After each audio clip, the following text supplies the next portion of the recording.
Hi, welcome back guys. This is your friend, the DN WhatIf 3.0, with another fanfiction. This is the second part of WhatIf Eri sent Deku back in time. All credits for this video go to their respective authors, so please support the real author. Check out the link in the description for more details. Please give this video a like and subscribe to the channel if you want more videos like this. Now let's get into the fanfic. Chapter 13, This Time I'm Coming Like a Hurricane. With the passing of the day that Izuku expected the attack, Aizawa handed out the students' phones, allowing them to call their parents for the first time since the camp started. Mere hours later, All for One had passed the location of the camp to Tamura, who passed it on to Dabi. By this point, Dabi had become Tamura's right-hand man and was put in charge of the Vanguard Action Squad, as well as being given equal control of the Namu. As such, Dabi was able to order the VAS however he wanted, and he was going to take full advantage of that. Alright, listen up. We're going to run this how Stain would have. That means no harming the students any more than absolutely necessary to get our targets. That especially applies to the two of you, he added, glaring at Muscular and the truly insane Moonfish. The two of them were easily among the most bloodthirsty of the lot, including Toga, who literally drank blood. If you want to go all out, do it against the adults, no one else. Next, these two are not to be harmed whatsoever, Dabi continued, holding up two photographs. They are mine and mine alone to deal with, got that? If any of you mess with them, I'll turn you into ash. Each member of the VAS nodded their assent, however reluctantly. Finally, here's a list of our targets and pictures of them. Do not lose them or I won't be the one killing you, Shigaraki will. And what about Ingenium? Spinner asked. These are students, Spinner, Dabi growled out. Holding true to Stain's principles means that we do not kill kids.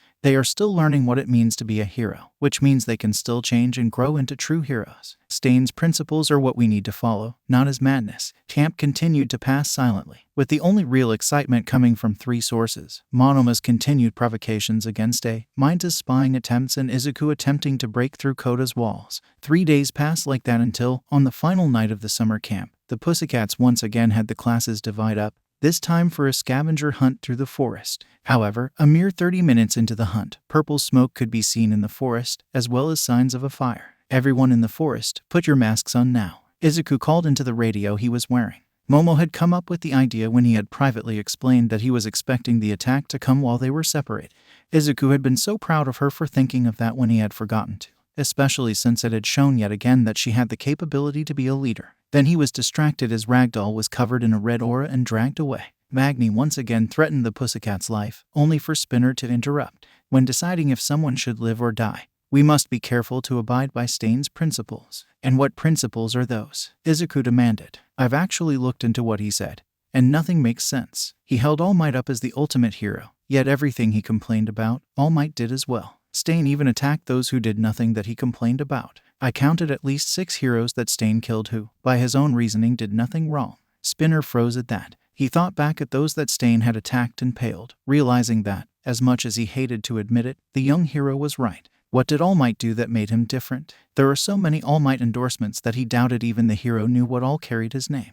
This would require some serious thinking, even ignoring his hypocrisy. What could the Pussycats have done against Stain's beliefs? They're rescue heroes, not glory seekers or money hounds. All they want to do is live a normal life when not working and save lives when they are. Izuku finished. His arguments knocked Spinner so off balance that Tiger was able to easily take him out. Mandalay then turned to Izuku and ordered return to camp. You're in charge on the way there. Don't engage anyone. Can't do that, Izuku said. Ida, you get everyone else back to Aizawa and Vlad. Defend yourselves if necessary. Wait, what are you doing? Mandalay demanded. I need to save Koda, Izuku explained before taking off with Float. Thankfully, between his increased speed and flight, he was able to reach Koda and Muscular much quicker than the first time, and he sent the villain flying into the rock wall with a solid Manhattan smash. What are you doing? Koda asked as Muscular flew into the cliffside. Everything's going to be okay, Koda, Valiant responded with a smile. Because I am here to protect you. Well now, isn't that a familiar line? Muscular said with a grin. I hope you intend to try to keep that promise with all your strength, Midoriya Izuku. Before we start this little game, I wonder if you could help me out. With what? Izuku asked, though he was fairly sure what the villain wanted, even though Kaken hadn't gone nuts at the sports festival. There was no way All for One and Shigaraki wouldn't be interested in him. We're looking for a few people. Now, let's see, he stated, reaching into his pocket and pulling out a piece of paper. Where can I find Bakugo Katsuki, Kamakiri Togaru, Kirwaro Shihai, Minta Minoru, Monoma Nito, Shisada Jiroda, Shoji Mizo, Todoroki Shoto, and Takoyami Fumikage? Izuku stared in shock. Not that his face showed it. Why were there so many students on the league's list now? Did calming Kaken down really change that much? And why those students? Shoto made sense, assuming he was right about who Dabi was, but why the others? I'm going to guess by your silence that the answer is no. Good. That means we can get to the real fun and fight. Muscular went to punch Valiant, but a quick jump to the side allowed him to dodge it. Tell me something. What makes you think I'd even consider telling a murderer like you where my classmates are? Simple, kid. If you do, I'll make your death nice and painless. Otherwise, I'm going to have fun just beating you to a pulp. Muscular threw yet another punch, but once again Valiant dodged it, resulting in the cliff wall gaining a large crater. You'd have to be fast enough to hit me first. Valiant called back. With that, he started hitting the villain as hard and fast as he could, coming from every direction he could. Muscular kept bulking up to the point that his body was completely out of scale with his head.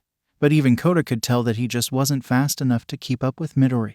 Koda stared as this high school student. No, this hero moved so fast that to his eyes, he was just a blur of color, all to protect him from the monster that killed his parents. Why would he do that for him, after all he'd said and done? The only reason that made any sense was the one reason that, honestly, still didn't make any sense to Koda. He did it because he was a hero. Because he was willing to risk his life to protect someone he hardly knew. Midoriya even took a hit to protect him when the villain decided that he was too fast to hit and tried to take out Koda. However, the boy had noticed a couple of problems. First, and more immediately for him, Midoriya was almost creating a tornado on the cliff, which meant that Koda had to back away from the fight, if it could actually be called a fight. Muscular hadn't even managed to lay a finger on Midoriya outside of the one sacrificial hit. Honestly though, Koda didn't care about any of that. First, he could still watch even from his safe spot around the corner, and second, who cared if the villain could actually fight back? This was the monster that killed his parents. The second problem that Koda had noticed was growing worse and worse though. The wall that Midoriya had been launching himself off of was cracking, and any minute now, it would collapse. And as Midoriya called out Kansas Smash, it happened.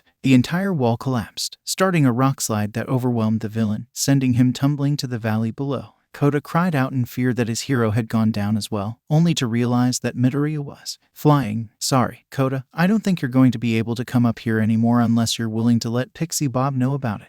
Now, get on my back, we're not done yet. What do you mean? Koda asked as they took off. There are more villains down in the valley, and while I don't think they're all on this guy's level, all our lives are in danger. We need to warn the Pussycats and Aizawa-sensei. Also, because of the fire, you can help if you're willing to. Koda had barely nodded when they spotted Aizawa. Sensei, I've got some information for you. With that, Izuku briefly told him what had happened with Muscular, including the fact that the villains were after students. What happened to your arm? Did you go too far again? Aizawa demanded. No, just had to sacrifice an arm to protect Koda. And no, I didn't forget about Hasu. Aizawa thought about what he said and made a decision. Fine, but tell Mandalay something for me as well. Can I have it in writing? I don't want her thinking I'm just telling her what I want to do. Aizawa raised an eyebrow, silently demanding to know what he meant. I already told the others to defend themselves if necessary, Izuku confessed. Right, Aizawa grumbled. The problem child should consider himself lucky that I always carry a pen and paper, he thought as he wrote the note, along with a secret note that would confirm the message was actually from him.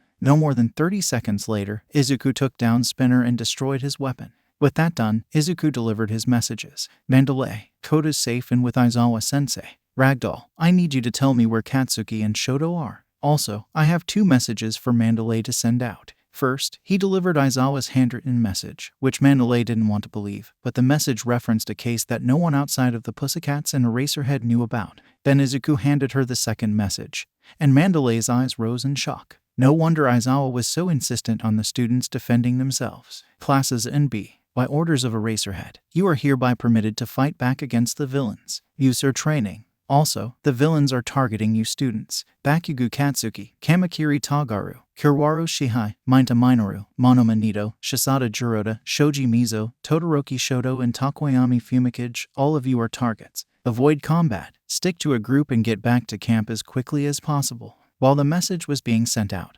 Izuku flew over the forest looking for those who had been doing the scavenger hunt. Once again he heard gunshots, but now he knew that they were coming from the center of the gas. Well, that explained what he had heard about Kendo and Tetsu last time. Of course, the fact that the villain carried a gun meant he must not be very good at hand-to-hand combat, making him easy prey for Tetsu. As he flew deeper into the forest though, another sound came to his ears, the sound of people fighting. Figuring his classmates had found a villain, Valiant charged towards the sounds. What he found though, was not what he expected. What is going on here? he asked aloud. Kirishima was being attacked by Kamakiri, Sato was attacking Tsuburaba, Ashido was attacking Bondo, while Komori danced around. And why were there mushrooms everywhere? Ill met by moonlight, aspiring hero, came a voice that Izuku didn't recognize. When he found the source, he stared in confusion at what he was actually seeing. The being he found looked even less human than Takoyami did, as he had green skin, pointed ears, and an overly long, pointed chin. Oddly, he only wore a vest and shorts along with knee-high boots, all in purple. Who are you? Valiant demanded. I am that merry wanderer of the night. Those that hobgoblin call me, and Sweet Puck, that shrewd and knavish sprite called Robin Goodfellow. The villain said as an introduction. Valiant just stared in confusion. Why, of all gimmicks did he have to choose speaking in verse? Churl, upon thy eyes I throw all the power this charm doth owe. Then there was a flash of light. And to Izuku's surprise, the landscape had completely changed. No longer was there a forest, but a hellscape with a red sky, scorched land, and dead trees as far as the eye could see. What's going on? Izuku wondered aloud. A tingle along his spine warned him of danger, but he couldn't see anything coming. Suddenly, there was an impact to his left arm, right where Muscular had hit it. What was going on? Okay, think. What do I know about his quirk? When I first showed up, everyone was fighting each other, and now I'm somewhere completely different from where I was. Also, I'm getting hit without seeing anything. That adds up to an illusion quirk, he shouted out, just before he took another hit to his broken arm. Thou speakst wiser than thou art whereof, Puck replied. And here we wander in illusions. Let no blessed power deliver us from hence. You don't get it, do you? Now that I know what your quirk is, I can beat you. With that, Valiant closed his eyes, listened to his danger sense, and when the time was right, sent an Iowa smash into the villain. Instantly, all the illusions that Puck had created vanished, and everyone started looking around in a daze. Why are we fighting each other? Kirishima asked. Blame the villain over there, Izuku answered, pointing to where Puck had landed upside down and back first against a tree. Midoriya, you should go back, Kamakiri said. That arm of yours really needs tended to. Izuku looked down at his arm, and was shocked at how much damage Puck had done. The bone was actually sticking out of his arm now, and he had mushrooms growing all over the place. Never had that happen before, he said as he brushed the mushrooms off. He was actually kind of excited about this. It had been a while since he'd had a new kind of injury. How would Recovery Girl's quirk work this time? Seriously? Oh, had he been talking out loud? Once their shock had died down some, Izuku ordered the others to carry Puck back to the campsite. About half of them agreed immediately. All but one agreed when he gave them a look colder than even Shoto could produce. You're going after cats, aren't you, Midoriya? Kirishima demanded. Well, if you are, then I'm going as well, and there's no way you're leaving me behind. Izuku just shook his head, knowing there was no way that Kirishima was going to be left behind. Kirishima had been so upset the last time because he couldn't help, and they hadn't even been dating at the time. But how would he react to Kaken's plan? Izuku could only guess, though he didn't think it would be very pretty. All right, you can come. Just to warn you though, we're probably going to have to deal with Dark Shadow first. Shoto was groaning inside. Why couldn't Izuku have told them how creepy this maniac was? Bakugo, how precise can you be with your explosions? He asked his partner as he raised a new ice wall. Not precise enough for what you're thinking. Icy hot, the blonde growled out. This camp has been focusing on increasing our power, remember? And Deku never worked with me on precision attacks, little bastard. Shoto silently grumbled about the blonde, as he was sure it was mostly his fault and not Izuku's that he'd failed to create any precision attacks. Bakugo was definitely the type to go for power over precision, and Izuku had worked with him several times on precision attacks. What was even more frustrating though was the fact that Shoto could feel that something was happening to his quirk. It had started the day they arrived and only grew stronger with each passing day. His ice was growing stronger, his fire hotter, and it took longer for him to become uncomfortable with the extreme temperatures. Now wasn't the time to focus on that though. He had to protect himself and Bakugo from this guys. Were those seriously his teeth? Moonfish, he growled out, finally recognizing the villain. The cannibal had been taken down by some hero he'd honestly forgotten the name of and sentenced to death for his crimes, only to escape even with his quirk being suppressed. Then his ice walls shattered as the teeth struck them and came after the teens. Damn it, I got distracted. Shoto raised another ice wall, but he could tell that something was different now. Moonfish tried another attack, but to everyone's shock, his teeth were what shattered on impact, not the ice. The man struck the ice again, only to get the same result. What the hell, icy hot? Why didn't you do that sooner? I don't think I could have, Shoto responded. He raised his left hand to call up his flames, and discovered that they immediately came out blue, and he couldn't cool them down to their normal red. What was more, he could sense them in a way that he couldn't before, much like Kaido said that his quirk worked, as well as others with telekinetic powers. And that raised some interesting questions. What could he do with his fire now? So, while Moonfish showed his insanity by continuing to attack the ice wall, Shoto started experimenting with a small fireball and soon discovered that he could make it do anything he wanted it to. Oh yeah, he could work with this. Oi, icy hot. Stop playing around. That maniac could break through the ice any second. No, he won't, Shoto stated with certainty. He didn't know how he knew, but he knew that his ice was all but indestructible now. Then he'll eventually wise up and go around. Either way, we need to keep an eye on him until Bird Boy shows up. Shoto decided that just keeping the serial killer busy was too passive for him and threw a fireball into the air. What the hell are you doing? Bakugo demanded. Shoto refused to answer, focusing on the fireball. Once it was clear of the ice, he turned it, sending it to the heat source that he knew had to be Moonfish. An interesting new perk to his powers was that he could see heat. Almost like he could see the world through infrared now. Combining that with his new pyrokinetic powers, and he was guaranteed a hit. However, since he didn't want to be a killer, he extinguished the flames after the villain had burned for about 10 seconds. Okay, how the hell did you do that? Since when could you control your fire like that? And since when could you extinguish them on command? Can you do that to my explosions too? Shoto turned to stare at the blonde. You're reminding me of Izuku right now, you realize that? I'm starting to see how you two were friends when you were kids. Bakugo started stammering at that, but was spared further embarrassment by a crash from the forest and the sound of people yelling. Hey cats, Todoroki, we need some light, Kirishima yelled out.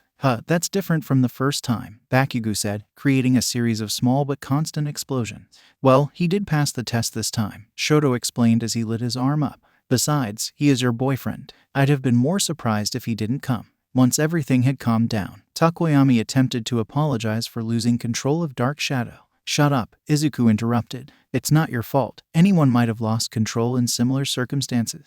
But we do need to deal with this. And for that, I need to talk to Dark Shadow. Dark Shadow appeared, looking just as contrite as Takoyami had a minute earlier. Now, do you have your own name? I call myself Kuro, the being answered. Takoyami stared at it in shock. How had he never thought to ask that question himself? All right, Kuro. Now, we need to talk about what just happened. Like Takoyami, you have no need to be upset with yourself about losing control. However, attacking Takoyami was too far. The shadow whimpered at that, almost like he feared getting punished. That's something that we're going to be working on.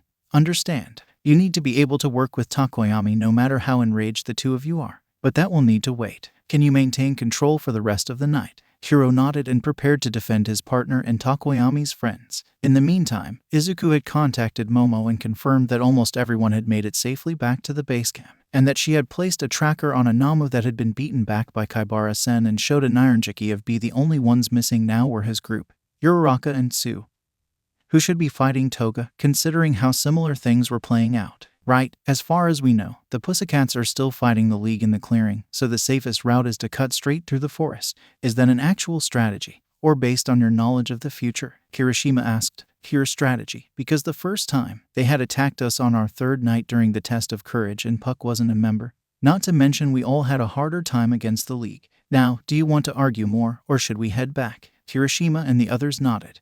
And they cut through the woods, only to encounter Uraraka and Tsu fighting Toga, though it looked like she hadn't gotten any of their blood yet. The three girls stopped fighting when the boys showed up, and Toga couldn't take her eyes off of Izuku. Her distraction allowed Uraraka to get the upper hand and Kirishima to capture her. Sorry, but you're not taking her. She's crazy, but I actually like her, a raspy voice called from the woods. Izuku and Shoto stared at the man before them. Izuku checking to see if there were any differences between the two times he had seen the older man and Shoto for any sign that their suspicions were correct.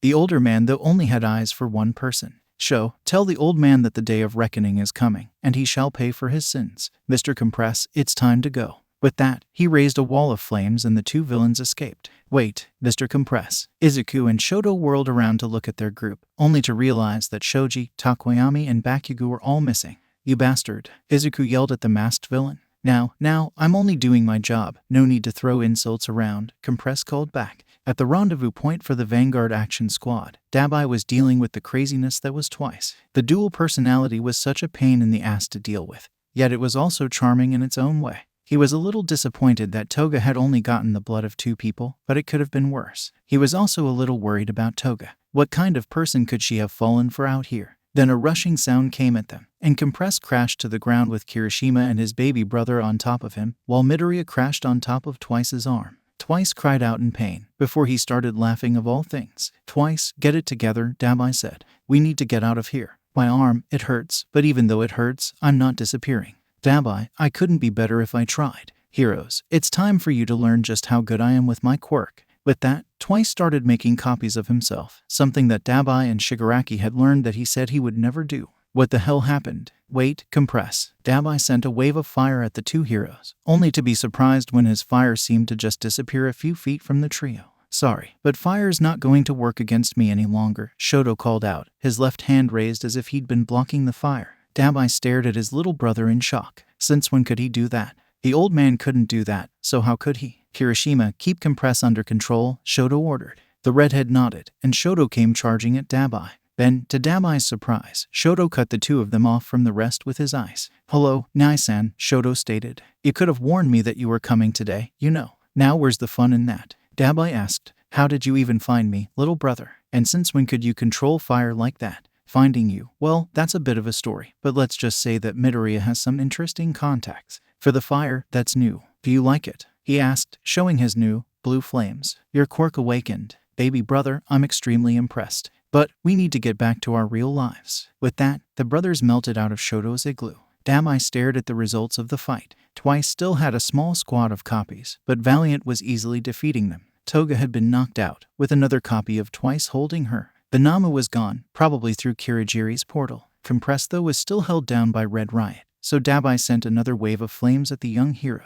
The hero instinctively dodged the flames, allowing Compress to escape, but he called out, got them. Let's go. Before running back towards their camp just as Kirigiri and the Namu arrived. Dear little Valiant, though, wasn't ready to go or let them escape, though. He sped to Compress, only to hit him on the back of the head, forcing him to cough up 3 of his marbles. Sorry, but no magician's trick is going to fool me twice. Wait, what? What did that mean? Fortunately, he only grabbed 2 of the marbles, allowing Dabi to reclaim the third. Which one do we have? He demanded. Instantly, Compress undid his trick, revealing that they still had the most powerful of them, Bakugo. Let's get out of here, now, Dabi ordered, placing his hand around Bakugo's neck. Kirigiri's warp gates allowed each member of the vast to escape, though not before both Toga and Bakugo got some last words out. Toga went and flirted with Midoriya, while Bakugo called out, stick to the plan, Deku. Well, that was curious. Just one more thing to discuss with the explosive blonde. When the final count was finished, 4 students had to be treated for gas exposure, 5 had injuries of varying degree, with Izuku being the worst off, and Bakugo Katsuki had been kidnapped. Izuku just smiled when he heard the results and whispered to himself, Phase 1, complete.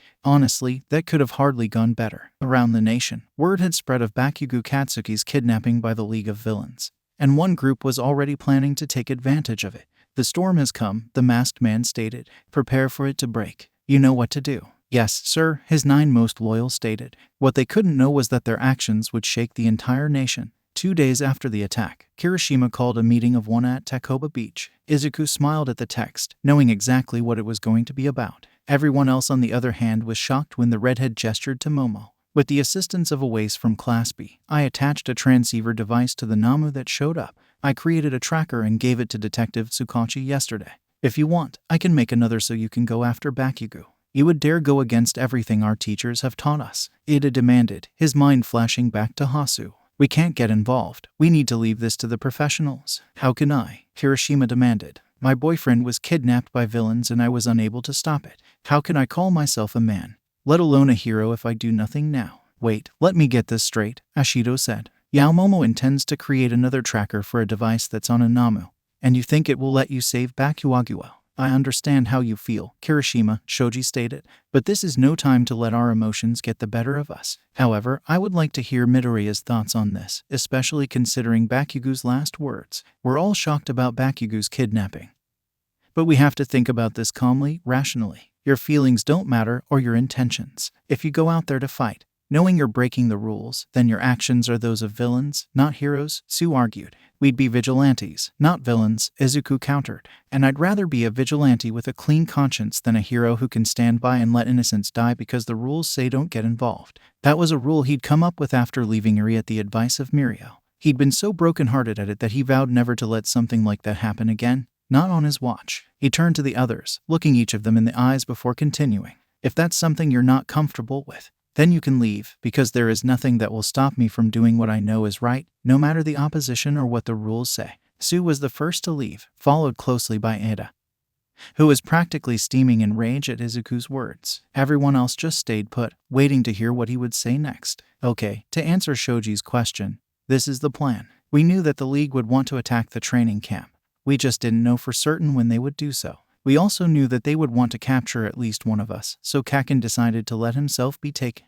What do you mean he let himself get captured? Mind a wind. Yeah, why would Bakugo do that? Kaminari asked. Because his kidnapping is a key move to taking down the brains behind the League of Villains, Izuku said. Everyone started talking at once, but Izuku put a stop to that with a sharp whistle. I will explain everything after we get Kaken back, I promise. The point is that Kaken's kidnapping has led the police and heroes to where the boss is hiding. However, since they aren't expecting him to show up, they can't rescue Kaken. That's where we come in. We get Kaken out, so that All Might can take out the boss, All for One. At the mention of All for One, Aoyama squeaked and ran off. How powerful is this All for One guy? Ajiro asked. He's the most powerful villain that we could ever face. No questions asked. He fought All Might to a standstill 6 years ago and is the reason that All Might spent his young age in America, Izuku answered. Minter ran off at that. No surprises there. Then what are we supposed to do? Uraraka asked. And how can we help? Came another, familiar voice. Everyone turned to the source of the voice and found Kendo and most of Class B standing there. Tetsu here heard about Kirishima's plan to meet you guys here and insisted we join.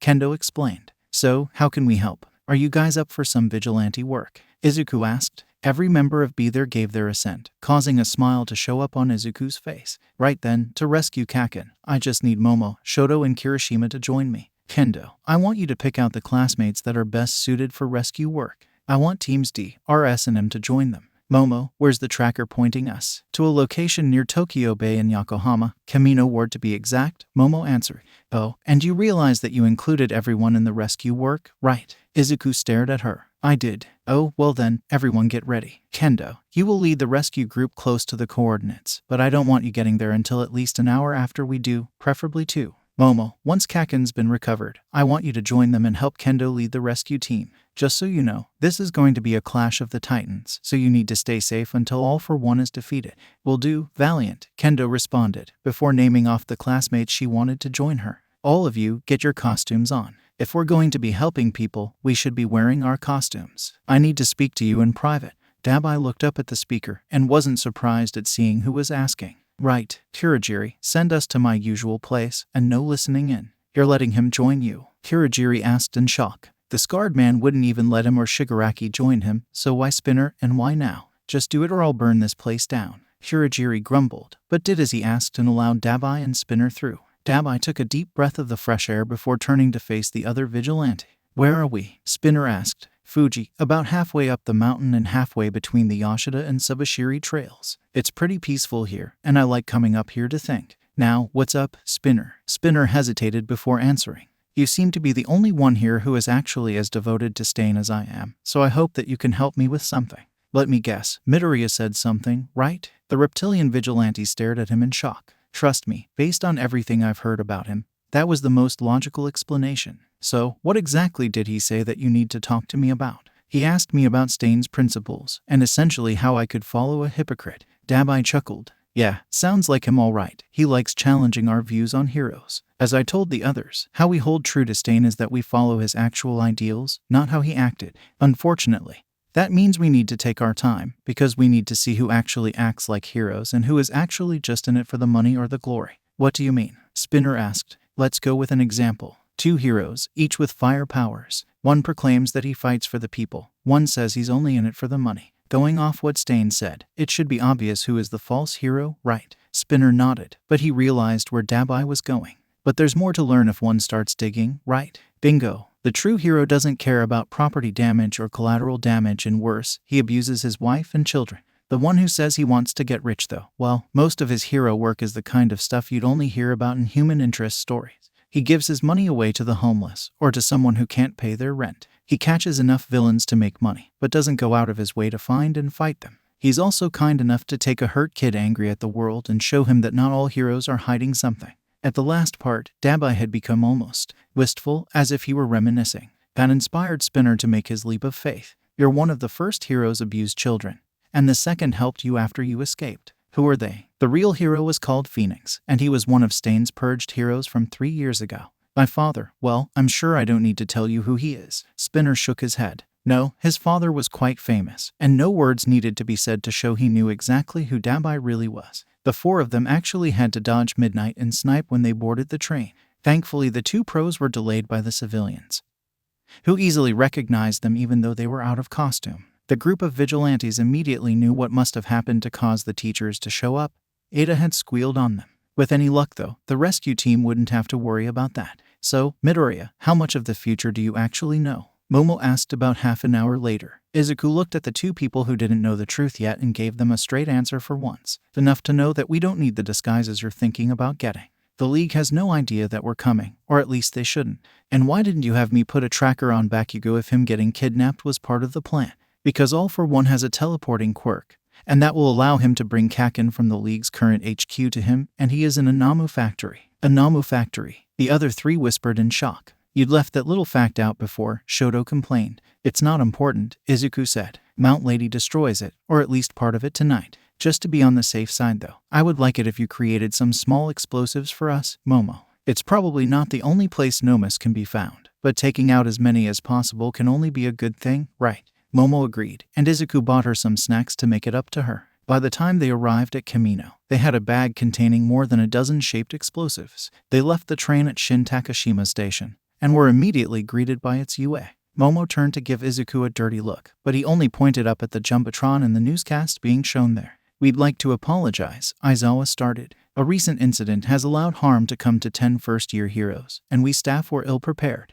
It is our duty to train heroes, but also to protect them while they are training. We apologize for any trauma caused by our negligence, and any unease this may have caused you. Question from NHA. Since the start of the school year, this is the 5th time that at least one UA student has encountered villains. While you have publicly claimed an increase in security measures, what measures specifically have you taken and were taken this time? Nezu answered that question. While I refuse to answer the specifics of the security around the school, as that would only invite more attacks, we have increased surveillance around the school and revamped our defenses, with the help of the renowned scientist Dr. David Shield as well as our own support department.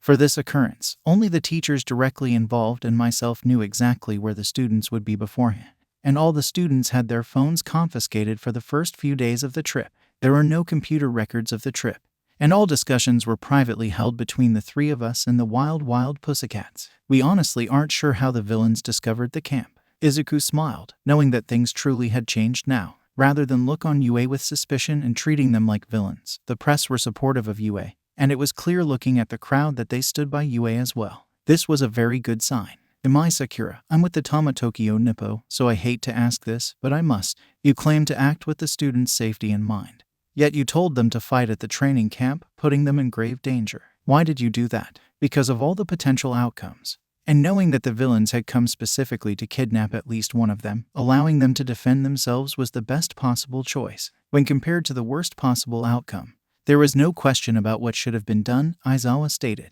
Imezaki Nezumi of the Mainichi Shimbun. Tell me, why were the students targeted? Bakugo Katsuki has shown several times that he has a ferocious temper, and several of the other students have shown worrying tendencies as well, and let's not forget the prejudice against mutant-type quirks. Isn't it possible that they were targeted because the villains think they could persuade the students to join them in the path to evil? If so, then they are gravely mistaken, more so with Bakugo Katsuki than with anyone else save one. As for your other accusations, perhaps one should consider working to end the prejudice against mutant types. Anyone deemed a loser is just shoved aside. Our war is based on a few simple questions. What is a hero? What is justice? Is this what society's really supposed to be like? Once we get people thinking about that, we've won. And you like winning, don't you? Shigaraki asked. Dabi, let him go. We're supposed to be recruiting, right? So we should treat him as an equal. Besides, he's got to be smart enough to know he can't take us all on.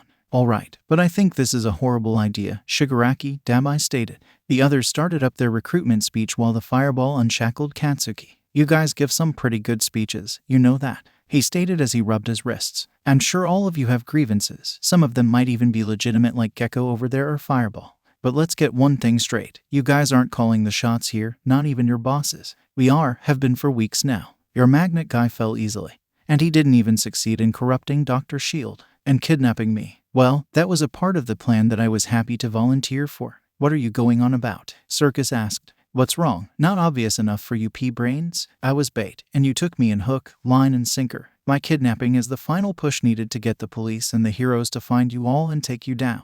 Yeah, that includes even you, all for one. While Katsuki talked, he continued something that he'd been doing since he was captured. He did his absolute best to maximize the sweat he produced. Back when they were 10, Deku had mentioned that his explosions were larger the closer they got to exams. And when he looked into it, he learned that stress helped produce sweat. Since then, he had started talking to himself before and during events that he'd need his quirk at its strongest. Before the exams, he had gone all out, both being terrified of All Might and excited at the possibility of fighting him. Now though, he had the added stress of being a captive and the knowledge that this would be All Might's final battle. Now he was ready for one of his largest explosions. Yet, for once, he held it back. Deku had told him that his other self had revealed he wasn't held for long, and that All Might showed up about the time that the press conference made the news. So, why waste the explosion? While he'd been thinking, the villains had been chatting, saying that he was stupid for not playing along. Why would I do that? He demanded. With me, what you see is what you get. I don't have any secrets of my own. If you bastards think that's a problem,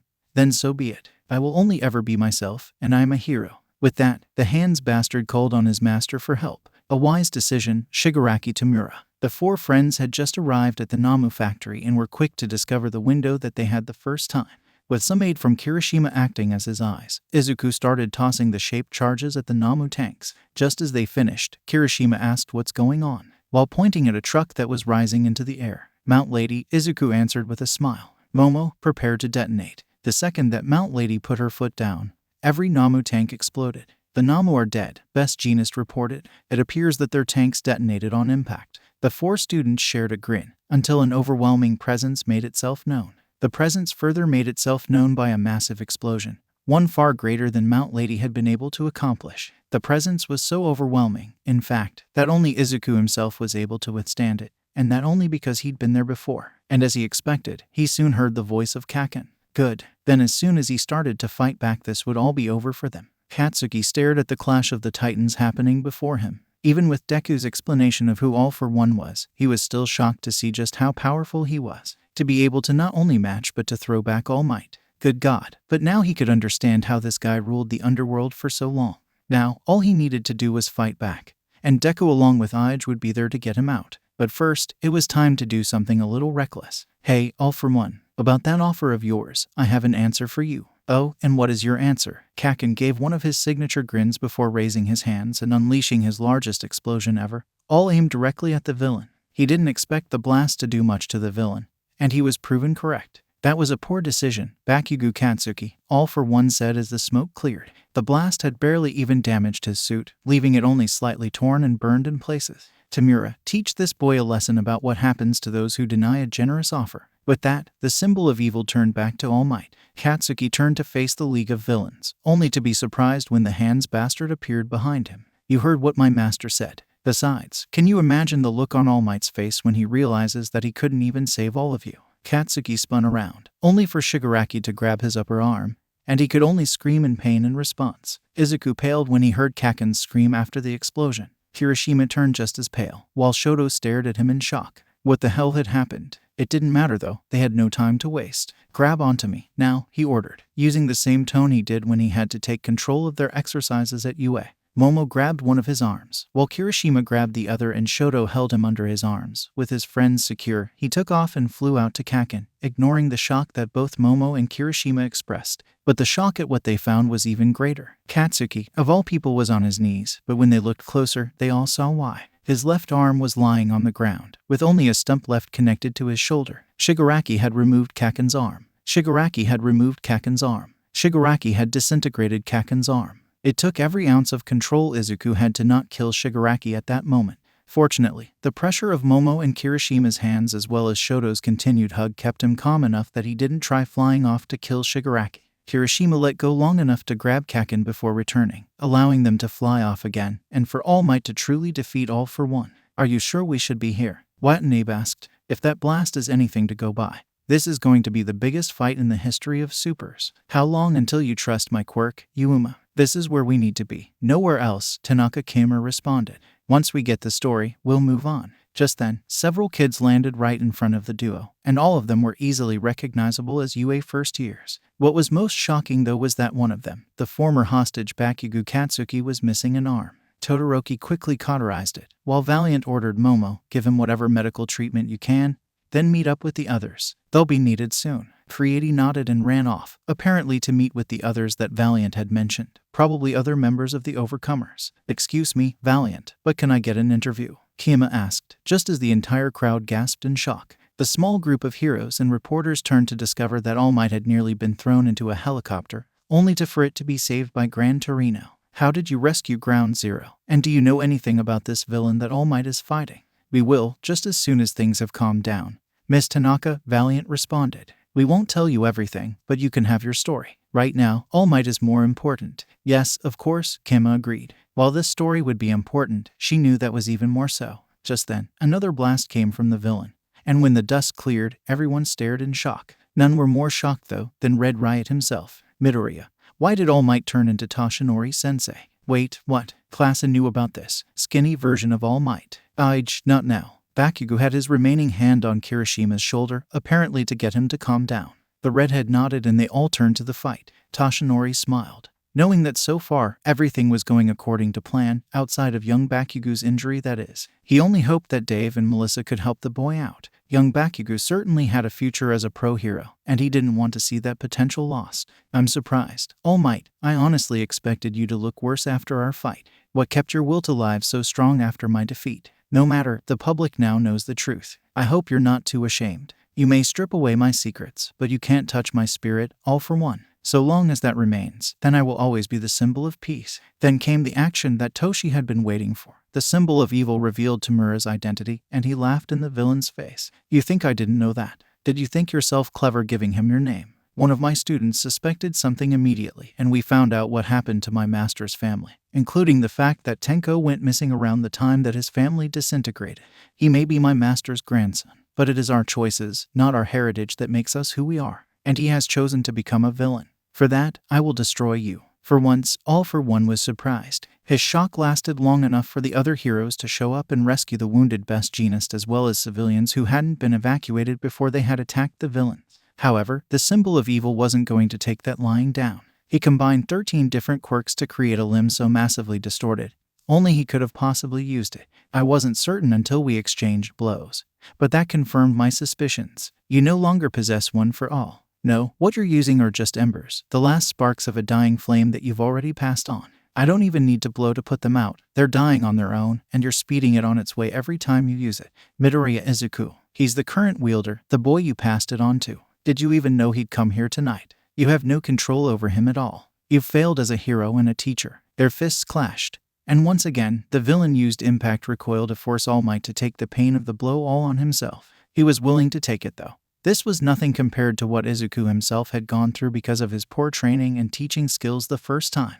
"You're wrong again. I knew that he'd come here to rescue young Bakugo, but we made a vow together. Until I've finished training young Midoriya, until he's ready and has graduated, I refuse to die." Then, as a way to honor his apprentice, he used one of his moves, a St. Louis smash on the villain, further damaging the life support helmet. Then, before the villain could even hope to recover, he ended things with a United States of Smash. With that, the battle, and his time as All Might had ended. But to reassure the people, he used what little power still remained to bulk up one last time in his victory stance. Within 5 minutes, young Yaoyorozu and young Kendo had led their rescue teams onto the scene and announced, "We are here to help." Toshinori smiled at that, as the two had proven to be great leaders in their scenarios at UA.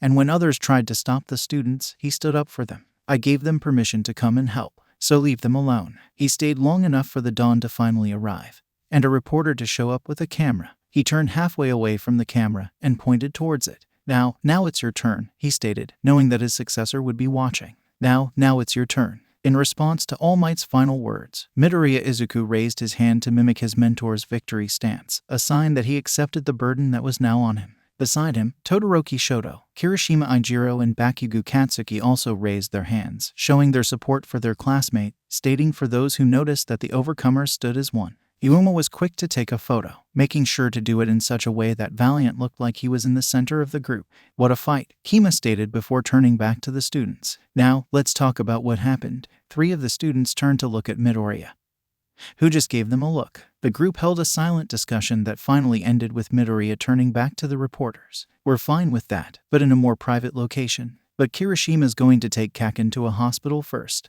The reporters led the other 2 to a private cafe, where the reporter ordered drinks for all of them. Fortunately, the reporter had made a good impression back during the Stain incident, so they all had high hopes for the interview. So, what happened? What's the story behind Bakugo Katsuki's kidnapping? With that, Shoto and Izuku started the story they had agreed to in order to hide the truth. We knew that the camp would be targeted ahead of time, so we made secret plans to deal with it. First, we worked with the teachers to ensure that the camp would remain as secret as possible. However, considering All for One, that's the villain that All Might just defeated, we knew that may not be enough, so we made a contingency plan, Izuku stated. Kaken knew of the threat, and that his power at the very least would mean that the villains would target him to try and turn him against us. So he decided that he would let himself get kidnapped in order to motivate the police and heroes to find the League as fast as possible. And how did you know that the League would target the camp? We have a connection in the League who's willing to pass us information for personal reasons. He warned us of the League's plans to attack the camp, and that they intended to kidnap someone, Shoto stated.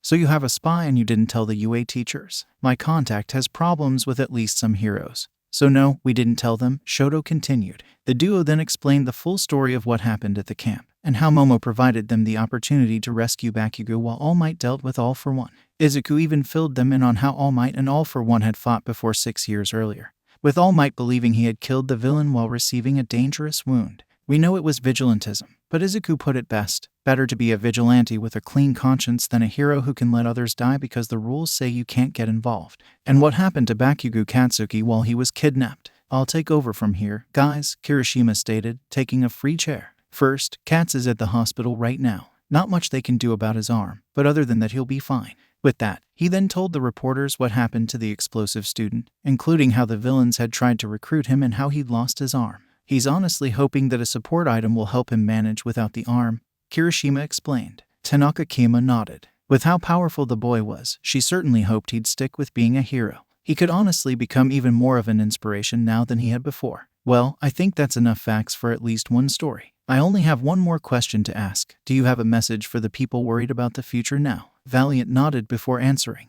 First, to the heroes out there. It's time to stop fighting over how we're ranked and come together. Put aside any grudges or hard feelings. All for One may be down, but his League of Villains is still out there, and we need to finish the job. For the civilians out there, All Might may have retired, but we are still here, and we are ready, willing, and able to pick up where he left off. Kima smiled at that, and she knew exactly what she was going to title her story on this up-and-coming hero. But I have more to say, Izuku stated. Kima looked up, even more interested now. We heroes are needed even more now than ever before, but in a way that is different from how we're used to seeing them. It's time to go back to old-school ways of looking at heroes, not as high-profile, superpowered police, but as ideals to aspire to. Heroes need to hold themselves to a higher standard, one that places them above reproach, no matter how much one looks into their lives. I want to see a world where the common person doesn't need to have someone save them because they can save themselves, and heroes are only needed to deal with disasters and the true supervillains like All for One. Anyone can be a hero through simple, ordinary, everyday actions. To a kid whose cat is stuck in a tree, the one who gets it down is a hero. When your neighbor needs help, even someone with an open ear can be a hero.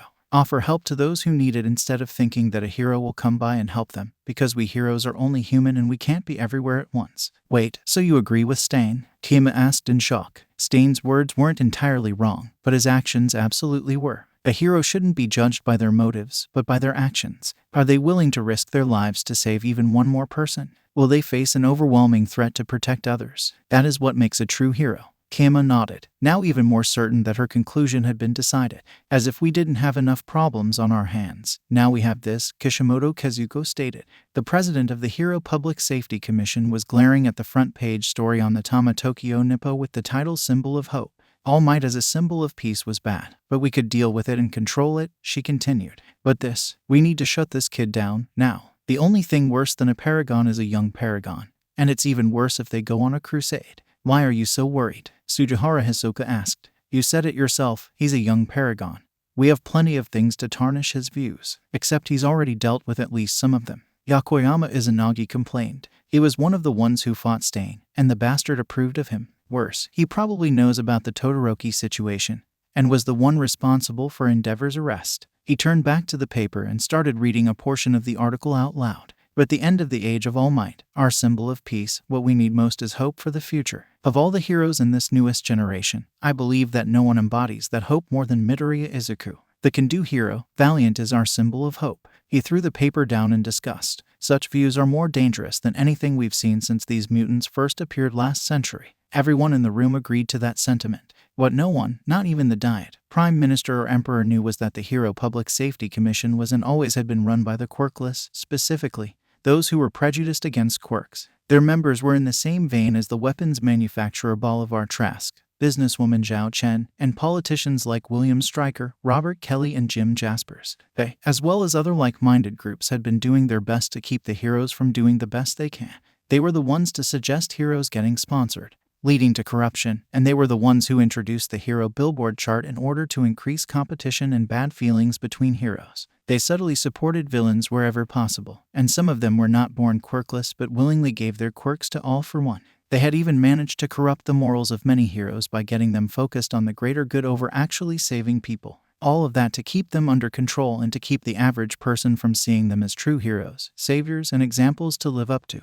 Ashiro Kaori raised a question. All right then, what can we do then? Well, the best way to stop him would be to prevent him from getting a license, Fukuhara Toshio stated. That should be easy enough. Just tell Mira to have HUC go hard on him and take points for even the slightest problem.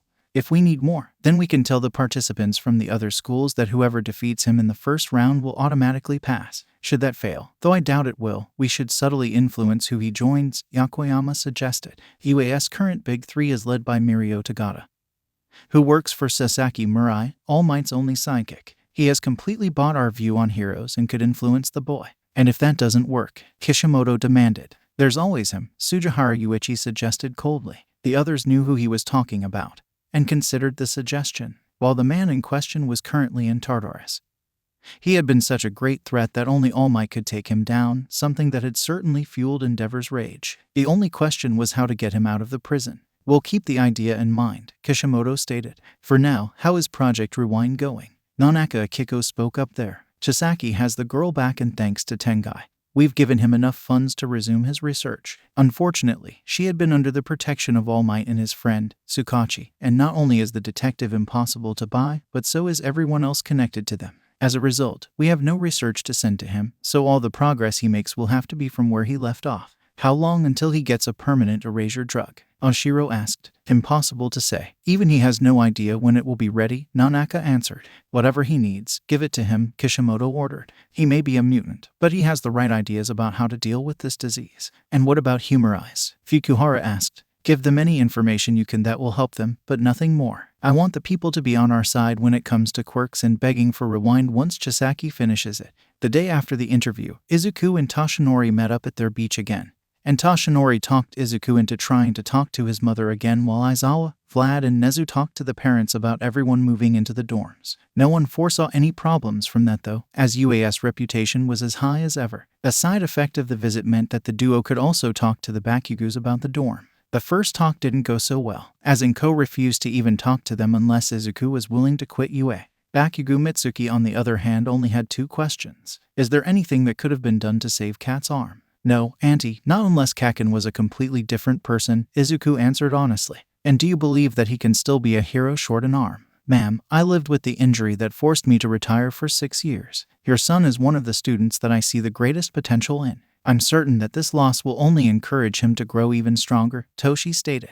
I even called the Shields, and Melissa is coming to help build him a new arm, Izuku added. Mitsuki hugged Izuku at that, promising to talk to Inko about him, and giving Bakugo permission to move into the dorms. 3 days later, everyone had been approved to move into the dorms, and they were holding a class meeting outside, before those who had needed permission got to see the dorms for the first time. Kirishima, Yaoyorozu, Todoroki, Midoriya. You 4 broke the rules to even attempt at rescuing Bakugo that night. Consider yourselves lucky. Between All Might's retirement and your little interview, you've managed to not be expelled. For the rest of you, since you clearly knew about this, I would have expelled all of you save Bakugo, Asui, Ida, Gyro, and Hagakure. All of you could have stopped them, or told us, as Asui and Ada did, but you chose not to. You betrayed our trust, and that is something that will take time to rebuild. You will need to obey every rule to the letter and live as model students. Following that speech, those who had already moved in gave everyone a tour. Minda quickly started acting even more pervy than usual, so Izuku gave a whistle. Right, that's enough. Everyone, I want you to gather in the living room to see something. Most of the class followed, utterly confused, but Uraraka, Momo, and Shoto were smiling, knowing exactly what was about to happen. Izuku led them to one of the few computers in the dorm, and opened up the student email. I prepared this email weeks ago, but I've been updating it with new information at every opportunity. It's time to finally deal with one of our class problems, so I'm sending this email to every member of the faculty. There's no need for you to do that, Midoriya, came the familiar voice of Principal Nezu. I've been aware of the problem for quite some time now. I was just waiting for evidence that it was going too far in your eyes. Now I have it. Mineta Minoru, you are hereby expelled from UA, and you will be blacklisted from all other hero programs in Japan. I do hope you haven't unpacked. While Mineta walked out of Heights Alliance, the others turned to look around the building for the speaker. Bakugo even managed to spot a paper that had been posted by the door. How did you know what I was about to do, sir? Izuku asked. I must admit to being a little paranoid, so I bugged all the common areas in the dorms. I am also the only one who has access to the recordings, so you don't need to worry about them getting out.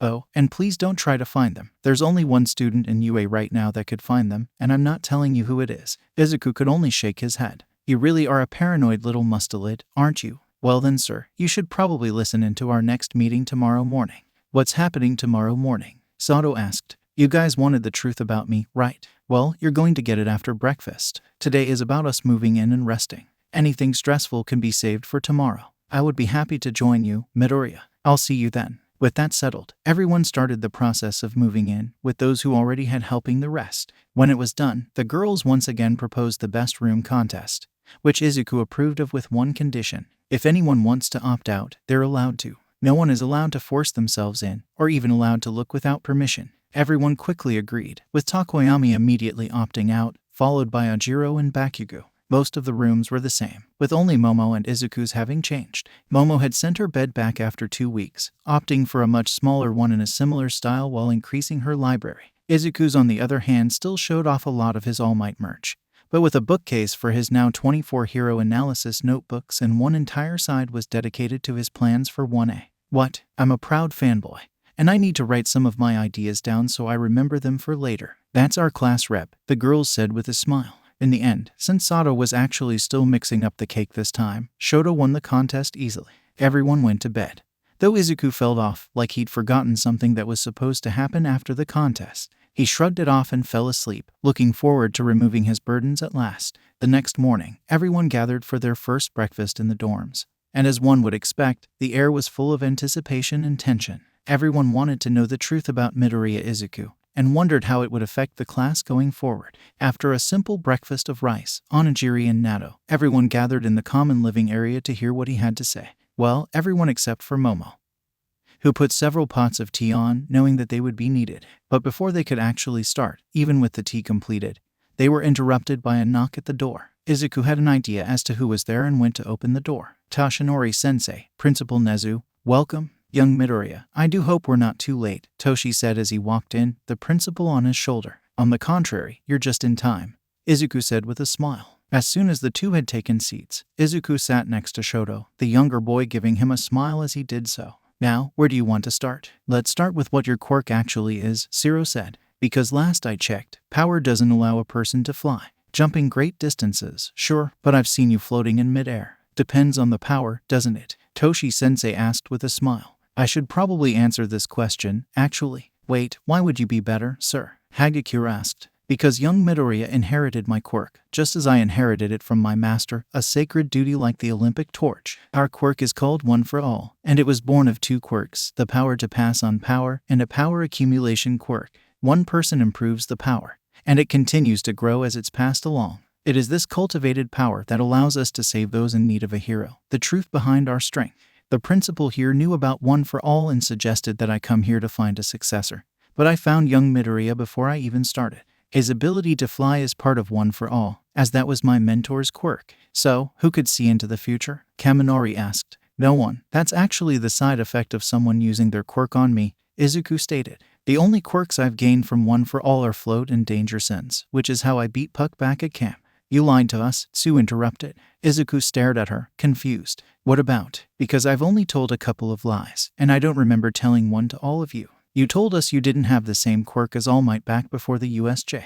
That was a lie. That only confused Izuku more. I never lied about that. I asked about your quirk, and you said that it wasn't the same as All Might's. That was a lie. Hey, that's right, Sato said. It was right after you insulted Endeavor and compared him to Bakugo. I said that I had the same quirk as Toshi-sensei, And unless you believed that he was All Might, then we didn't have the same quirk. I misled you, but I didn't lie. I've tried to keep that to a bare minimum. I don't like lying at all. Most of the class accepted that answer, but Sue didn't look happy. So, getting back on topic. Can you see into the future with your own quirk? Ashido asked. No, both of us were quirkless without one for all, Toshinori answered. That was actually part of my problem the first time around, Izuku stated. He went on to explain everything about his first life, including his bullying by Bakugo, earning one for all, smashing the zero-pointer, and his record of breaking bones. However, when he mentioned the USJ attack, that raised a commotion. You knew it was going to happen. Several people cried out in shock. Why didn't you stop it? Koda asked. Because I was the only one of us hurt.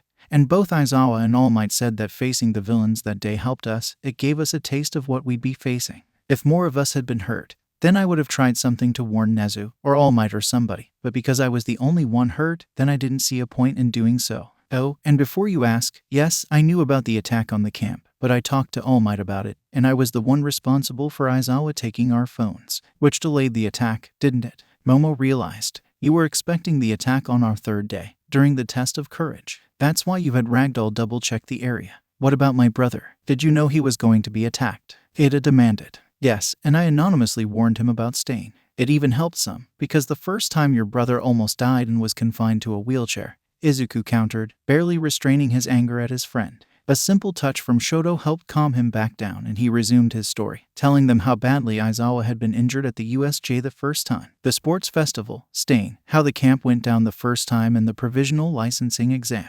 No one was surprised to learn that Bakugo had failed, but not even the most pessimistic among them had expected Shoto to be the other failure. After that, some of us joined hero agencies for work-study programs. That's where we essentially become psychics while still students. That was where I made my biggest mistake as a hero. Bigger than going to rescue Bakugo despite knowing it was illegal. Sue asked. That wasn't a mistake, Izuku stated. Saving someone is never something to be regretted. No, on my first patrol, a little girl ran into me. Even with as little experience as I had, I knew she was being abused. But I was ordered to give her back to her abuser by a sidekick.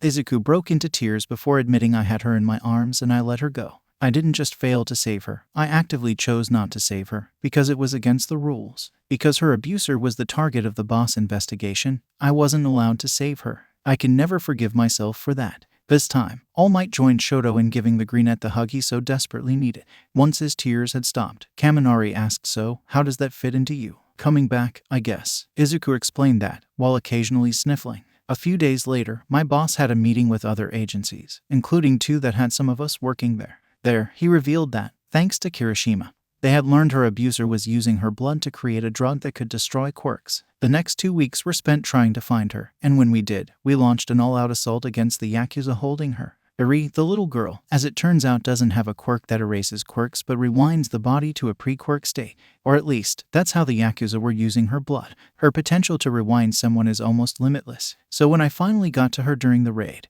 the only thing I can guess that happened is that she wanted me to no longer be hurt, and her quirk accidentally sent me back to before I learned I was quirkless. Time travel? Nezu asked, speaking up for the first time. I must admit, that was my preferred theory. I just hadn't imagined it was due to a quirk like that. Where is the girl now? Young Midoriya told me about her in a very general manner right after he was accepted into UA. That was actually what Tsukachi was talking about at the end of the USJ meeting. She's in a police safe house right now, being watched over day and night by some of Tsukachi's men, Toshinori explained. Any questions? Izuku asked, his story finished. Yeah, any regrets about changes you've made? Jiru started. Only one, and not because of what I changed, but because of the repercussions. I wish I had never thought to bring lunches to the Beast's Forest. When Kaminari asked why, he explained because Pixie Bob now has a crush on me. How many people outside of Minda want to have someone twice their age crushing on them? Most of the class laughed at that, completely understanding Izuku's point of view. Do you actually have a spy in the league? Aoyama asked. Depends on your definition of a spy, doesn't it? Izuku countered. He might have revealed more, but if the league, or more likely All for One, had a spy in UA, and Aoyama was his top pick, he still hadn't revealed where he'd been during the USJ incident. No one knew where he was when the media break-in happened, and it was only after I had their phones returned that the league knew where they were. Ida, however, was not satisfied. You used your knowledge of the future to change things without thinking about the potential consequences. One could even argue that you stole All Might's quirk. Stop right there, young Ida. All Might cried out, nearly yelling at his student.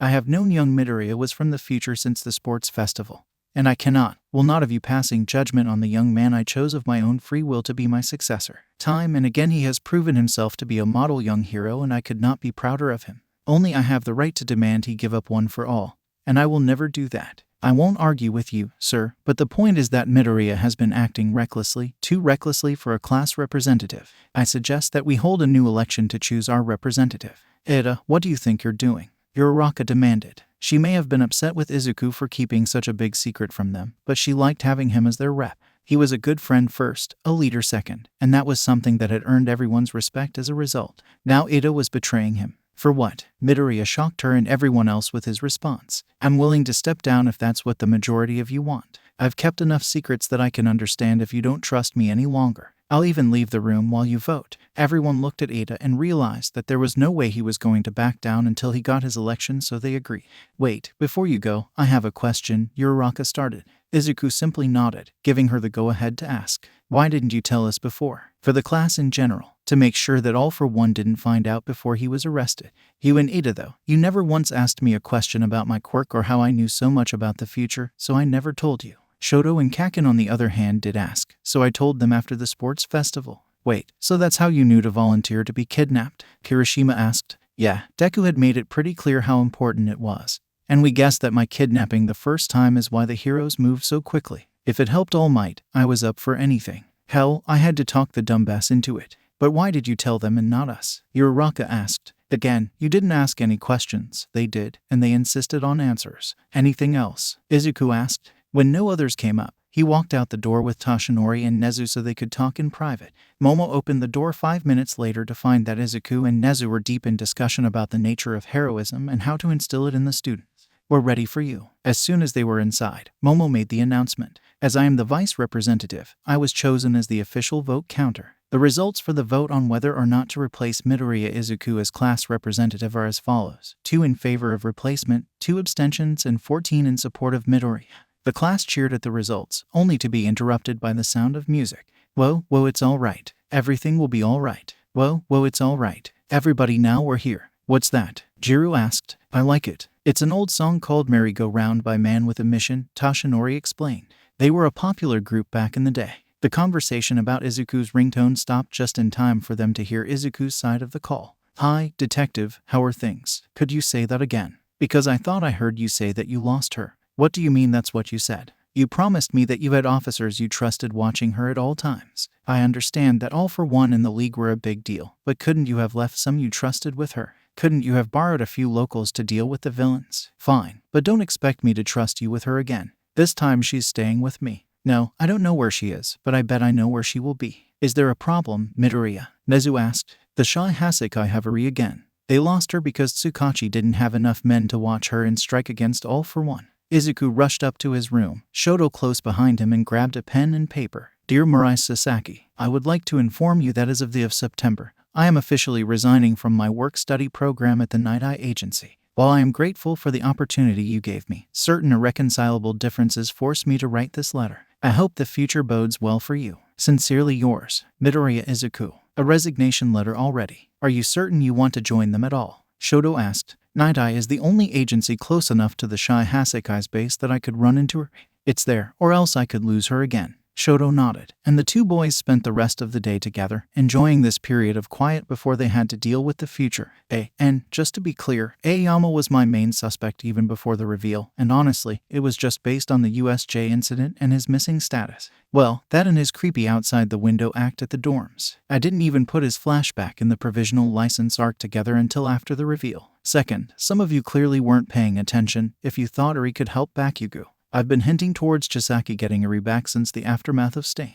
Now, on the subject of Ida, Tsu, and Uraraka, even in canon, Ida and Tsu are devoted to the rules, something that their internships only enforce. As such, they cannot support someone like Izuku who stands for saving people even if it means breaking the rules. Uraraka, on the other hand, doesn't want to lose either of her friends, so she refuses to choose sides. As for Bakugo and Eri, well, you now know how likely that is to happen. Oh, and don't imagine you know what's going to happen with the Shy Hasekai. Trust me, you'll never see this coming. The afternoon that Izuku revealed the truth, Monoma showed up to the dorms, intent on proving B was better than in at least one way. So to be fair, Izuku called up Kendo and the two classes had a new round of the dorm competition. Wanoma was not pleased when Shoto and Sato won the competition that night.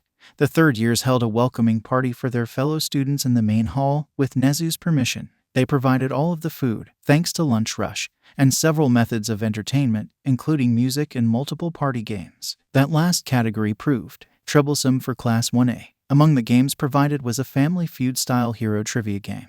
And everyone was shocked when they put up only Izuku when everyone else had 5 people on their teams. By Izuku's second round though, they knew why, as he swept the board every time. In the end, he had defeated every team out there, including one starring his third-year friend, Mirio Tagata, who had confidently predicted his own victory and swept a few of his own boards. Izuku had won the game without giving even one wrong answer. He was promptly banned from all hero trivia games from that day forward. Izuku wasn't surprised. He'd been banned from the games among WhatIf even in his first life. The next day was their first day of classes since the training camp, and they were put to work developing super moves. As Izuku already had several, he went around to the others and talked to them about moves they had developed the first time around.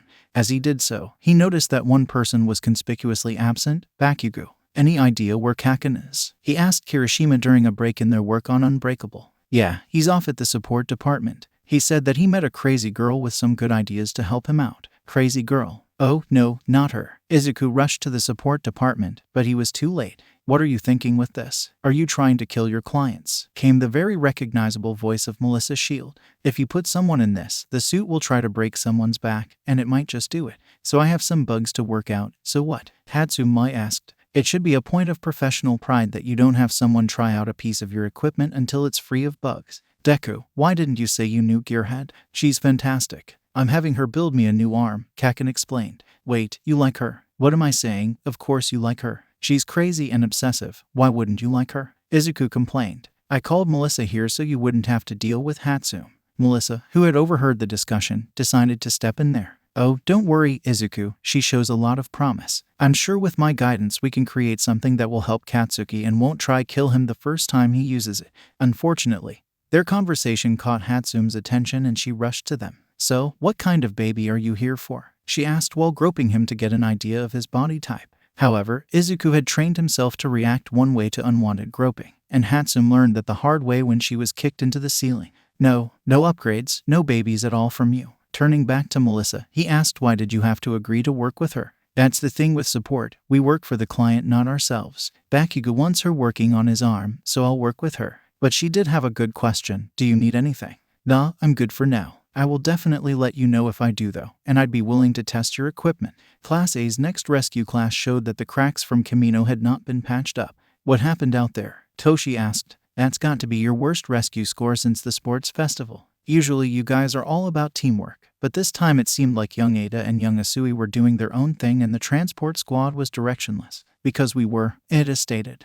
We cannot support Midoriya in his continued defiance of the rules, therefore we have quit the Overcomers. We can't just sit by while he does things we believe to be wrong, Ribbit. You could have said something, Izuku grumbled. If you had, I could have named a replacement leader for transport like I did with the Destruction Squad. Then he took a breath and thought for a moment. The two of them hadn't even sat with him at lunch or for study periods since he revealed the truth. Of course they wouldn't work with him in classes, so he apologized. Sorry, that was mean. I should have assumed that you quitting was permanent. Uraraka, do you think you can handle transport? Uraraka had continued to remain neutral in the fight, splitting her meals between the two groups of her friends. Sure thing. Melissa and Hatsum finished Bakugo's replacement arm 2 weeks before the date of the exam, leaving him with plenty of time to get used to it. In that time, Bakugo also announced that he had changed his hero name, and when he revealed it, everyone understood why. When they left for the exam, it looked like he had actually left his new arm behind, confusing everyone. Cats, do you really think leaving it behind is a good idea? Kaken gave him an evil grin before answering. What makes you think I'm leaving it behind? Everyone just let it go at that, as they knew better than to question him too much. He obviously had some kind of plan, they just needed to wait to see what it was. Kaminari went to lead them in the school motto, only for Urashi and Asad to interrupt by saying it first. Hey, I've heard of you, Izuku said. You got first place in the recommendation test, didn't you? So I assume you know Shoto here. As he had expected, the Shiksu student immediately turned ice cold, glaring at Shoto before storming off without another word. Want to explain what that was about, Midoriya? Aizawa asked, confirming a suspicion of mine. Sensei. Nothing more, he replied while giving a secret sign to the class. Everyone understood that it meant he'd provide more information in private. Ms. Joke showed up with her students, but Izuku was surprised when Shindo Yo walked up to him. Midoriya Izuku, right? Listen, I need to tell you something. Shindo, what are you doing? Nakagame Tatami asked. The right thing, Nakagame. If this is a test, then I'm passing it, and if it's real, then I'm going to prove myself a hero by doing the right thing. Listen, we were told that if we took you down in the combat portion of the exam, we'd pass. But I believe in you and your vision of the future. Izuku stared in shock for a second before responding. Thank you very much. Hey, how would you feel about joining us for the rescue part of the test? Everyone started clamoring about the offer, save for Shoto and Shindo. Are you serious? Shindo asked. When Izuku confirmed that he was, he gave a smile as big as All Might's in response. Of course I will. Great. Meet up with us after we finish the combat portion so we can talk about your roles. Once they had changed into their costumes, Klasa turned to Izuku for the promised answers. Hirashi Inasa has a serious grudge against the Todoroki family because Endeavor doesn't meet his standards for heroes. According to Shoto in My First Life, he mentioned Endeavor to him in the recommendation exam, and Shoto acted quite coldly to him. Unless we can deal with that grudge before the rescue exam, it's going to cause problems. Then I'll have to try to talk to him before the exam, Shoto stated. What about the first stage? It's a combat test. We're given some balls and 3 targets to place somewhere visible on our bodies. If we take out 2 people, we pass, and only the first 100 people who do so pass. The best way for us to win is to split up immediately. That's why we've been practicing in squads recently, Izuku revealed. 15 minutes later, the exam room opened up, and Klasa prepared for the battle. As soon as Yokimaru announced the start of the exam, they broke up into their squads. Shoto had been paired with Izuku, Shiro and Uraraka, as all of them had the ability to avoid his larger attacks by taking to the air. Momo worked with Isui, Shoji and Jiru. Bakugo was followed by Kaminari and Kirishima. The rest split into pairs and stayed in the same general area to provide support for each other. While the plan worked for a while, the attack from Seijin forced Izuku to split from the rest of the group, also allowing Kami to show up. Izuku was immediately on edge, as danger sense went wild around her. It had never done that except around actual villains. With everyone else it just warned of imminent attacks. That, combined with what he had learned last time, put Izuku on edge, as he now honestly didn't know who this girl was, or even if it was a girl, as shapeshifting was always possible. Unfortunately, even with danger sense, she managed to get the better of him and she ended up in a very pervy position. And that resulted in Izuku launching her into the air. That's that. I am done with girls, Izuku decided. Every last one of them goes crazy when it comes to dating. Damn, that's going to cost me some money, Shiro stated as the trio reunited with him. And what is that supposed to mean? Izuku demanded. That basically everyone bet on who you'd start dating, Shoto explained, just as Kami crashed back to the ground. Who was that? Uraraka asked. Supposedly a Shiksu student called Kami, but her quirk is different than what Shoto had reported, and danger sense went crazy around her. Could the 2 of you bind her so we could take her to be examined? The other 2 boys agreed, and they headed off to the anteroom, though not before Izuku removed her from the test, thus passing himself. On their way, Shoto slowed Izuku down so they could talk privately. You said you were done with girls. Have you considered trying to date another boy? Izuku looked at Shoto in shock. The other boy was so traditional that he honestly didn't think the thought would have crossed his mind. I would at least give this hypothetical boy a chance. If I knew who it was, why? Could we try dating? Todoroki Shoto had made a habit of being incredibly blunt, so Izuku wasn't too surprised at the question. And giving it some thought, he certainly wasn't opposed to the idea. We can give it a try, he said with a smile. Shoto gave such a warm smile that Izuku's heart skipped a beat at the warmth in it, and he knew he'd made the right decision. The Baku squad, as Pikachu had named their group, quickly discovered an enemy, and one who clearly didn't care about passing. He also clearly had an overinflated ego based on the way he was talking. When the other blonde said that the idiot made him feel dumb, Bakugo immediately got on him. He's saying that he's better than our school, Pikachu. And you are dumb, you dumbass. Why do you think Deku, Ponytail and I are always tutoring you? Turning to their opponent, he challenged the boy. Obligation, dignity. I hear a lot of talk, but I don't see anything backing it up. You're the worst of all, Bakugo. You're trying even though you've lost half your power. That just gives me more reason to fight. Bakugo countered, and with that, he activated his secret weapon. Gearhead and Techhead had created a brand new arm for him that worked as well as his gauntlet. They had even offered to make it look like his real arm, but Katsuki had refused. He refused to even attempt to hide the scars he had earned and the trials he had gone through to get to this point. Besides, he loved this new arm they had created, and it would be a crime to not show off their genius. They had made it so the arm responded to his thoughts, so he could fire off one of his huge blasts for howitzer impact when necessary, or as now, something as small and precise as AP shot. And that was just the start of what it could do. Even with it though, he got caught by the guy, but Pikachu was able to save him and Ige thanks to his own new support equipment.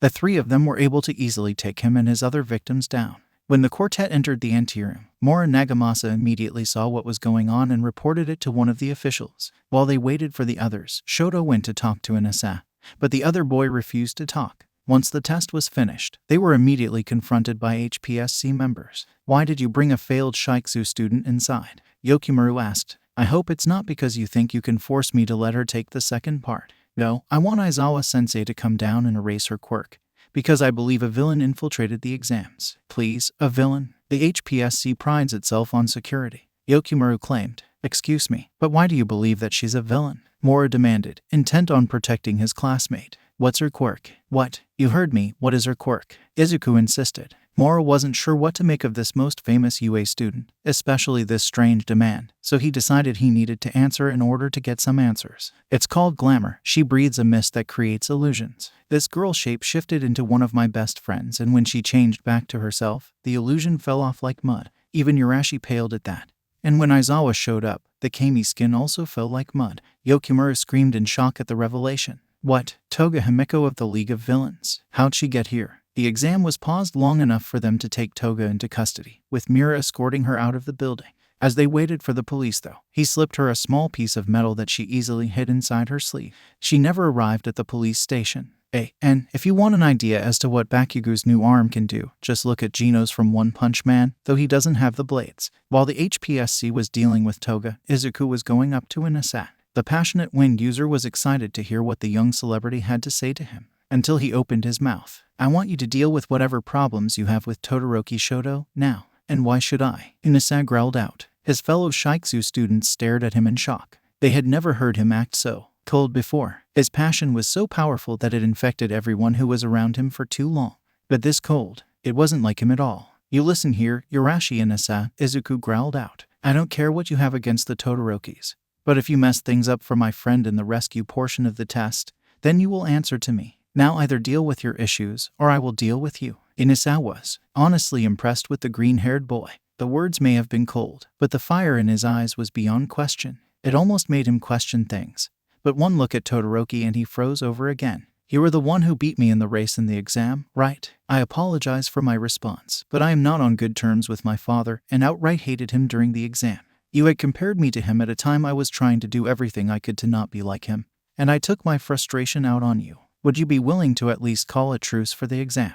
Yurashi stared at the offered hand before slapping it away and storming off. "Yurashi, what's wrong? You're not usually so cold, so what happened?" Inasa looked up at the young man who had led them here, and told his story. Unfortunately, the words of the other students did nothing to quell the hate inside his heart. Yurashi just could not believe that the Todorokis could change, even with everything that he'd been through. Back with UA though, Shindo had joined them and was explaining his quirk. "I can create vibrations in anything I touch, but there's some serious backlash. Sometimes I can even temporarily paralyze myself." "Can you sense vibrations? Like say underground heartbeats or knocking?" Izuku asked. "How strong can they be before you're paralyzed? Also, do you have any medical training?" Shindo stared at the younger boy before turning to the other members of 1A.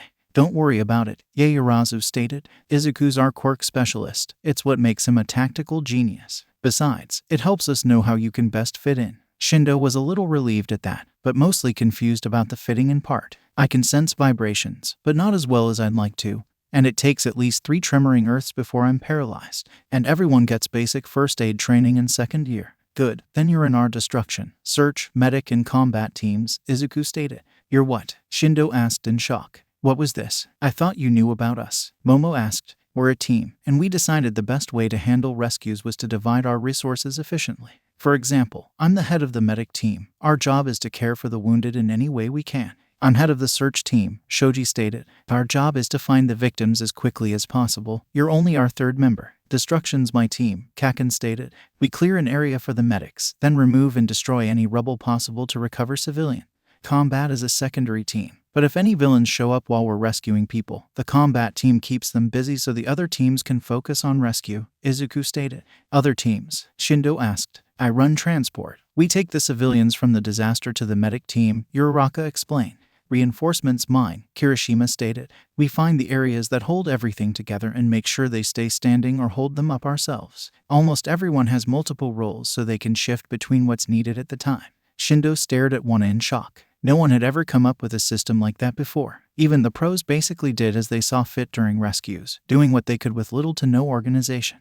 Wait, who's only got one job? That would be me, Momo stated. Since I can create anything we need, I stay with the medics so I only use my quirk for supplies. Bandages, splints, simple medicines, things like that. More than half the class has some basic training in first aid, so if they're not needed, they can help with that. With that, they started going over their usual plans with Shindo and preparing for the rescue test. Shortly after their plans were finalized, the HPSC caught everyone's attention and destroyed the testing area while the HUC members were put in place. Valiant's first job was to fly up and pick a central location for Team M.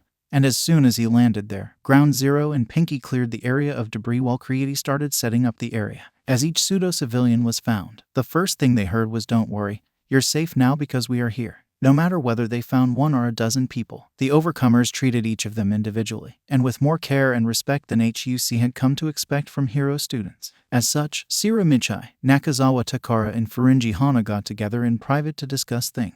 Eventually they came to a decision, and Nakazawa sent a message to the rest of the group: make things as difficult as possible for the overcomers. Nagao Sora and Katayama Takao, two other experienced testers who hadn't been rescued at the time, were also stunned by how Wana handled things, as even when some of them attacked the heroes or refused to drop their defensive quirks due to trauma, the kids were still as kind and helpful as one could dream. Even more, every last one of them had a kind smile on their face, not an all-might smile, but one that felt more genuine, as if they truly cared about each and every one of them. As such, they made an unprecedented decision. Mira, on the other hand, decided that it was time for things to get interesting and sent his own message. Instantly, there was an explosion near where the other schools had set up their own medic station, and Gang Orca as well as his army of sidekicks started attacking. Tailman, pull back and help the others evacuate the other station. Combat Squad, you're with me, let's take out these villains, Valiant ordered over their radios. Grand, Akashindo was first on the scene, followed quickly by Shoto and then Gale Force, Akiyurashi. Grand and Shoto started well, but from Valiant's bird's eye view, he could tell that Gale Force was nothing but trouble. The minute he showed up, he immediately released the entire gang in an attempt at attacking Orca. Shoto launched another ice attack, but once again, the wind released the gang. The dual-haired boy considered using his stronger ice, but he knew that would only harm the professionals, so he decided against that. Listen, I'm going to use my fire now. Gang Orca can destroy my ice, he called out, knowing that the other boy could hear him. With that, Shoto unleashed his fire, only for Yurashi to immediately unleash his wind, utterly confusing the gang. Shoto tried announcing his attack again, but the boy once again ignored him and scattered his fire. Yurashi could not allow the Son of Endeavor to pass. So he kept ignoring the other boy and sent his winds whenever he pleased, until he felt a tap at his shoulder. He turned, and was shocked to see Valiant of all people there in the air with him. I warned you, either deal with your problems, or I would deal with you. So, you only have yourself to blame for this. With that, Valiant grabbed him by the cape and started spinning him around as fast as he could before launching the wind user at Gang Orca. The teen was so dizzy that he couldn't recover, while the number 10 hero wasn't expecting a person to be thrown at him, so he took the full force of the attack. In his booth, Mira was grinning like a loon. Here he'd been worried about Valiant's run, and the kid just granted the perfect opportunity to sabotage his test. Just to be safe though, he signaled Midoriya's scorer to give him an extra high demerit for the unheroic conduct.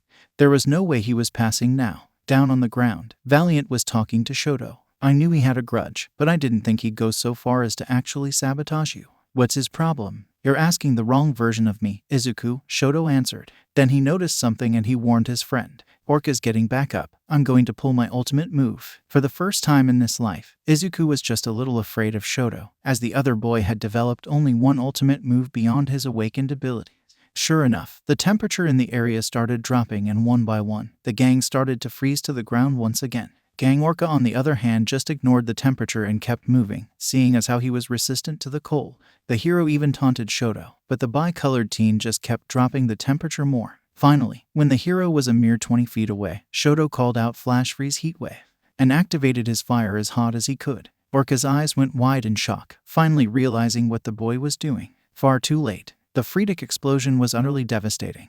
Yet when the smoke cleared, Gang Orca was still standing and moving forwards. What's wrong? Haven't you finished things off yet, idiots? Bakugo asked. Then he really took in the situation. walked up to Gang Orca and let off a small explosion, one that was honestly comparable to what he'd used on Izuku's notebook more than 18 months earlier. Even so, that tiny explosion was the straw that broke the camel's back, and Gang Orca collapsed. At the same time, the last member of HUC was rescued, ending the exam. Mira described how the scoring system worked and was about to announce the scores when Nakazawa Tekara stood up. While it's rare for us to say anything at these tests, today is one of those days. Some of us have worked for HUC for decades, and we have seen many would-be heroes pass through here. However, while some work together, we have never seen such fantastic, effective, caring teamwork as we saw today from the Overcomers. As such, we are doing something unprecedented. We are giving each member of the Overcomers an extra 50 points towards their score. Mona cheered at that, while Mira gave a cry of pain and rage. How could his perfect plan have been ruined so completely? 75 points should have easily been enough to keep the brat from passing. In the aftermath of the licenses being passed out though, there was one thing that caught everyone's eyes. "Dude, why'd you change your hero name?" Kirishima asked. "Because I want to honor All Might, and I may have lost my arm, but I'm still an explosive user. From now on, I'm Dynamite," Bakugo explained. Izuku smiled at what he had overheard as he added Shindo's number to the Overcomers group chat, while telling him about their one rule. A message that's only coordinates was in sauce and should be responded to as quickly as possible. The older boy promised to do so if at all possible before heading off with Ms. Joke. Izuku liked the boy, but his warning combined with Mira's scream earlier made him worried. What did the HSPC have against him? When he looked at his personal test results, the man had taken 75 points away from him for unheroic behavior, yet it also only listed one infraction, throwing Urashi at Gang Orca. That was as clear evidence of bias as possible, so why? Interestingly, that also resulted in him getting a mere 75 points on the test, the lowest score of anyone in UA. Then, right before UA was scheduled to leave, Mora showed up and apologized for Urashi. "I'm truly sorry, but it appears that Stain has had more of an influence than I had suspected. First Shishikura's test during the battle exam, now Urashi. He believes that heroes need passion, and as such despises Endeavor with his whole heart and believes that young Todoroki is just as bad, despite only briefly speaking to him at the UA entrance exam. I shall endeavor to change his mind before he takes the retest." 1 week later, Aizawa called in the Big Three to get them to talk about the work studies program, and by the time Mirio tried introducing himself with a joke, Izuku just had to start laughing. "You liked my joke?" Mirio asked with a smile. "No, it's just that the three of you are so awkward. I didn't think anyone could be more awkward with public speaking than Shoto or Koda are. Amajiki couldn't have possibly felt more awkward, so he wasn't affected, but Mirio and Nejire were shocked at Izuku's brazenness. "Right, well, you're kind of right about that," Mirio agreed. "That's why I was supposed to do the talking, but I think I have a better idea. How about I show you how much work studies can help? I'm going to fight all of you on my own." The response was not at all what Tagata Mirio expected. Instead of looking overconfident or terrified, the entire class looked excited, except for one group. The Baku squad all wore matching grins that were positively feral in nature. Mirio was actually getting a little nervous, not that he showed it though. Once they were in Gym Gamma, Amajiki tried to talk Mirio out of it, suggesting that he could break some of them. "If you think any of us will break, you're dead wrong," Bakugo growled out. "Are you guys ready?" "Hell yeah," Classic called back. Then, much to Mirio's shock, everyone scattered, spreading out enough that there was no way he'd be able to take out more than one person at a time. Midoriya, the pink girl and the electric blonde had all charged up in some way, and the entire class looked ready for a fight. "Well, this should be interesting," he said with a smile. Right, first things first, he had to take out the long-distance fighters, starting with the sound girl. He lost his clothes, and fortunately fell into the ground at the same time, then raised himself back up behind the girl. But she was prepared and fired a burst of sound at him without even looking at him. Okay, that was different. How about Bird Boy? Nope, the shadow had become a kind of armor, and he couldn't phase through it. Abyssal armor. Okay, how about Mr. Nice Try? Well, he managed to hit him, but the guy stood back up. A second hit took him down though. Laser Boy and Frog Girl went down, but when he tried to hit the pink girl that Nejire had been so fascinated with, his hand burned. Acid Man. Wait, did she coat herself in her own acid? So cool. Next was Ponytail, but she was able to quickly create some armor. Arms tanked 3 hits but fell after the 4th, and Electric Boy had covered himself in his electricity, meaning that Mirio got shocked for his attempt. How do you like my stun shield? Aizawa stared in shock. His students were good, he knew that, but this was something else. Up until now, he had considered Tagata Mirio to be the person closest to earning the title of #1 hero, and here 4 of his students had kept him at bay. Ajiro only fell after taking 3 hits from Mirio. Uraraka almost touched him, but fell after 2 hits, with Ida taking the same. Koda and Hagakure fell after one hit and Sato took 3, leaving only Midoriya, Todoroki, Bakugo and Kirishima untested. Are you ready, Tintin? Bakugo demanded. Tintin, Mirio asked in shock. Oh, right, you're Explodo Boy with all the nicknames. You'll be fun. Mirio then dropped into the ground so he could appear directly below the delinquent, deactivating his quirk on his appraised arm. This kid could use getting knocked down a peg or two. But the second his arm was above the ground, Blondie was blasting it. Worse, Todoroki had sent a wave of fire and ice at him, keeping most of his body inside it, and the ice forced him to fly even higher. Once he was clear of the ice, Midoriya was waiting for him, just floating in midair. Since when could he do that? His shock was so great that Midoriya was able to kick him in the chest, sending him flying to the ground. Amajiki and Nejire stared in shock. Mirio had been untouchable in fights for a year now, ever since he'd started his work study. To think that a handful of firsties could defeat him was unthinkable. Wow, that was incredible. Just how did you get so good? Every last person pointed to Midoriya and started talking about how much he pushed them, even more so than their teachers. Well, imagine that, but more so in a work study. With that, Mirio went into how his quirk worked, how his own work study helped him master them, and the difference between that and the internships they had passed through.